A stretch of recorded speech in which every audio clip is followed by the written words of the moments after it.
An animal occupies a tiny fraction of space and time, but it lives without the burden of its own limits. A lion or a dog has no advanced knowledge of its death.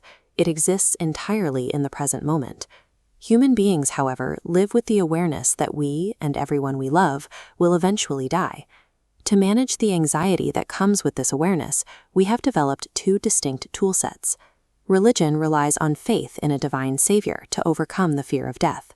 Philosophy, as noted on this book's cover, attempts to achieve that same goal using logic and human reasoning.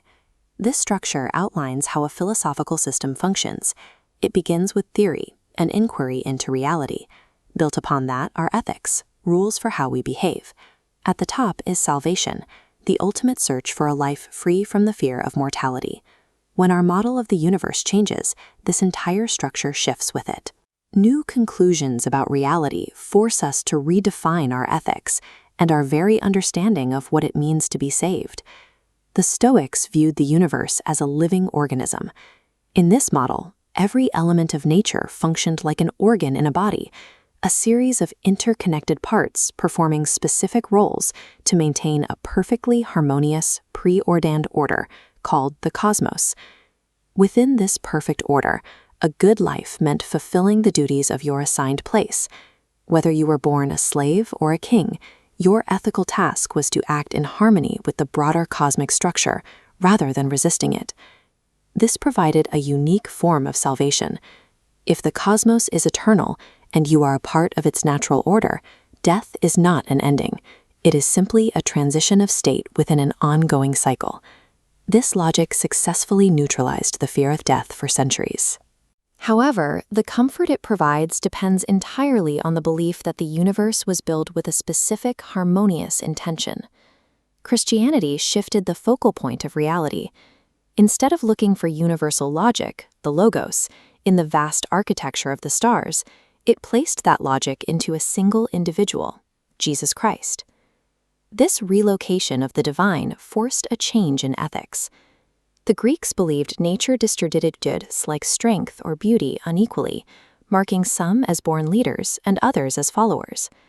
Christianity dismissed these natural inequalities as insignificant, arguing instead that our inner spiritual choices and our freedom to choose how we live are what determine a virtuous life. Salvation also became deeply personal. Christianity promised that individuals would retain their conscious identities and personalities in the kingdom of heaven, allowing believers to anticipate a literal reunion with loved ones after death. While this provided ultimate comfort through faith, it moved the search for meaning away from the physical structure of the world, setting the stage for a crisis when humans began to measure the universe with scientific precision. The astronomical models of Copernicus and the mechanical physics of Isaac Newton revealed a universe governed by cold, measurable forces. In this new reality, the Earth was a speck within an infinite mathematical void.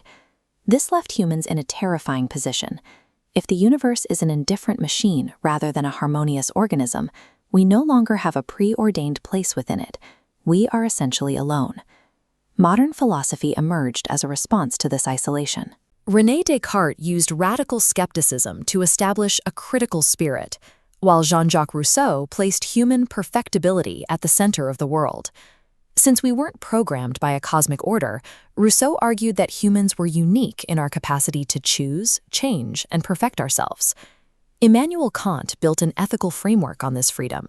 He argued that truly human actions are disinterested, meaning we choose to ignore our primitive selfish impulses in favor of actions that benefit the common good of all humanity. This logic gave rise to earthly salvation, the idea that meaning is found by sacrificing for human-centric utopias. Systems like patriotism or scientism replaced the hope of a religious afterlife with the goal of building a legacy that serves the future of the human race. Humanism successfully moved the source of meaning from God to humanity, but it placed the entire burden of validating our existence on our own ability to build a perfect world. Friedrich Nietzsche viewed these humanistic utopias as another form of nihilism. He argued that whether you are living for a Christian heaven or a future socialist paradise, you are devaluing your actual life in the present in favor of a world that doesn't exist. Nietzsche's challenge was direct. Life does not need an external ideal to give it meaning. Life gives meaning to itself through the act of living. He identified active forces, like the creation of art, which open up new perspectives without needing to prove all other perspectives wrong. While a political ideology claims to be the single truth, a painting like this exists as one of many possible ways to see the world, celebrating life rather than repressing it.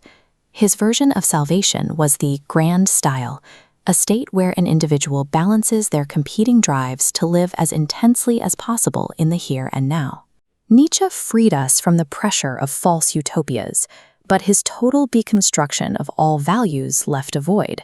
If there is nothing superior to our immediate experience, society risks falling into a state of aimless cynicism. This brings us to our current dilemma. If we accept that absolute, universal truths are a fiction, how do we find a reason to care about anything beyond our own immediate desires? Consider this matchbox. As the philosopher Edmund Husserl noted, you can only ever see 3 of its 6 sides at once. The other sides are hidden, but they are still a physical reality.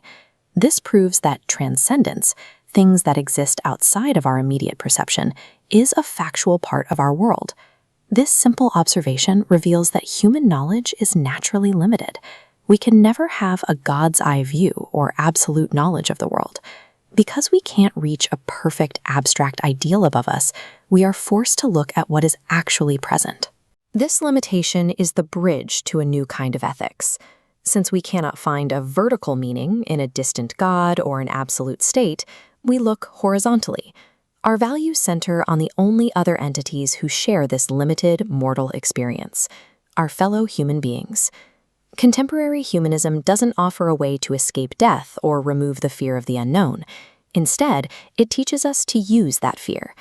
By accepting that our time is finite and our knowledge is limited, we can stop chasing abstract utopias and instead focus on what we can do in the present moment for the humanity standing right in front of us.